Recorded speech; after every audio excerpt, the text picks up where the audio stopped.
Well, good morning, Earthlings. This is me, Miss B, your friendly alien, coming to you with what? A moment of thought.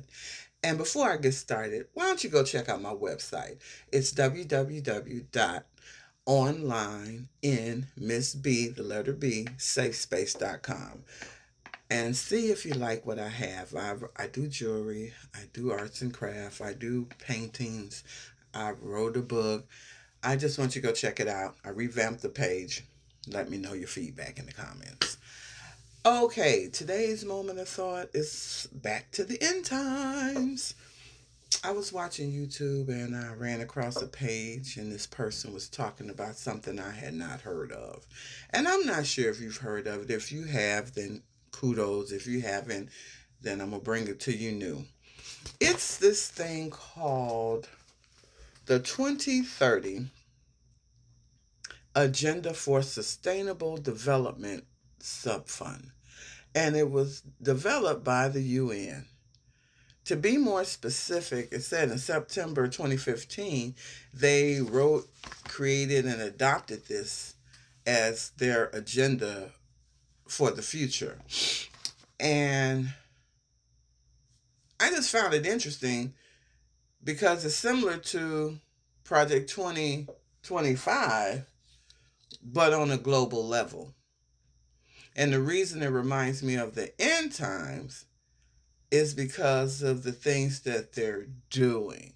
And so they have nine, what do they call them? Nine guiding principles. And I just want to read a couple of them to you.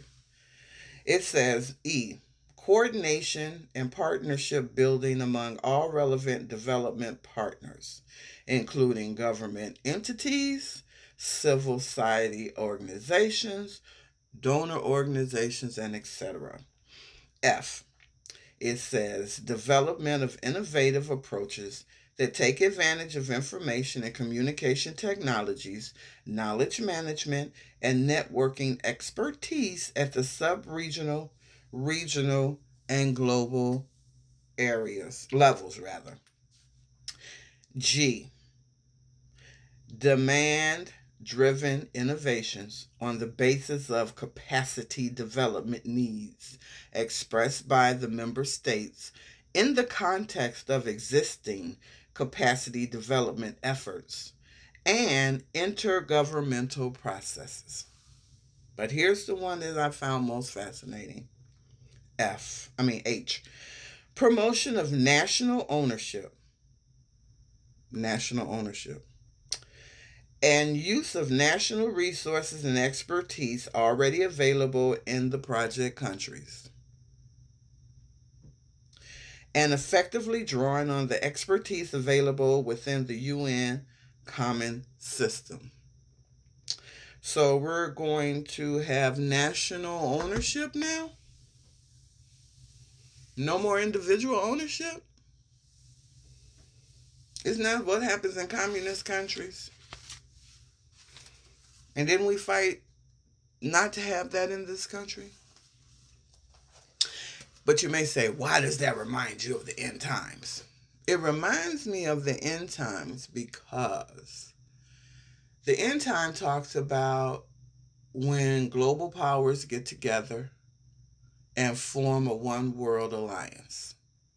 And that's talked about in Revelation chapter 17. It describes the alliance between the world powers. Mm-hmm.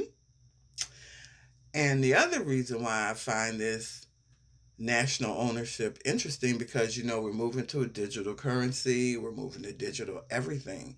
And so if everything is digital, it's easier to control who does what, when, and how.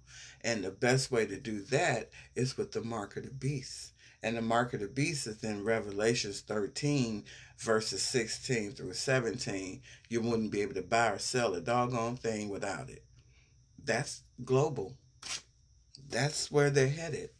The other thing, it says in Revelation 13:7, the beast was given the authority over every tribe and people.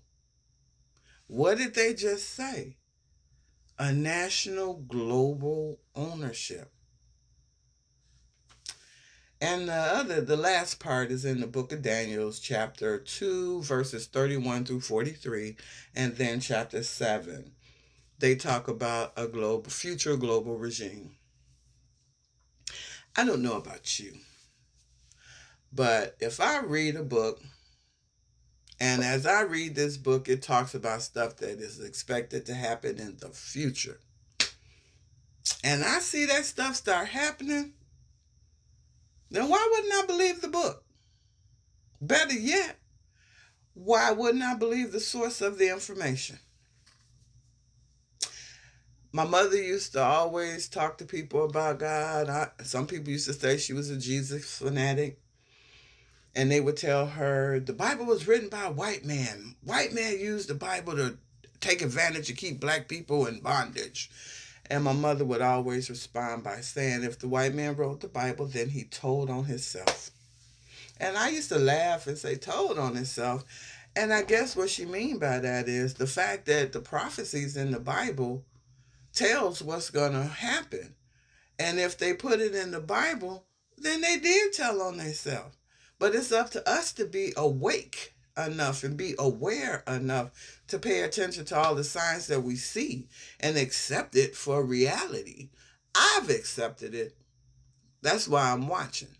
And so that's why I'm bringing this to you currently, because I don't know if you know about this. I didn't know about it. I didn't know about Project 2025 until it wasn't too late, but right before the election. And so now we got something that they started in 2015, and it's supposed the target end date is 2030. We're talking 5 years from now. So if it's not already in high gear, they're going to have to kick this in high gear. So we are really running out of time, y'all. And for those who know, you know. And for those who know, they say the whole tribulation is 7.5 years. And they talking about creating this global regime within the next 5 years. And then there's this other thing. I'm going to say this and then I'm going to get off. I heard it also that they did a practice run of sacrificing a red heifer in Israel. And some people said they lied, saying it was going to be a practice so they could do it. And it was actually the actual act, which means they can commence now with building the third temple. And that is yet another thing in the Bible that talks about has to happen before Jesus returns. So anyway, it's me, Miss B, your friendly alien, coming to you with light and love. Just wanted to share this Project 2030 agenda for sustainable development for sustainable something. I don't, anyway, the whole goal, the other thing they said is they want to eradicate the world of poverty. But according to the Bible said, the poor ye shall have always. But not Jesus you will have always. But the poor you will have always.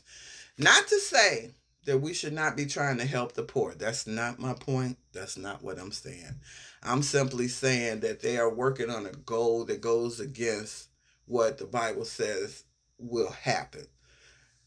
But all these things have to happen in order for the end time to manifest into what it has to manifest.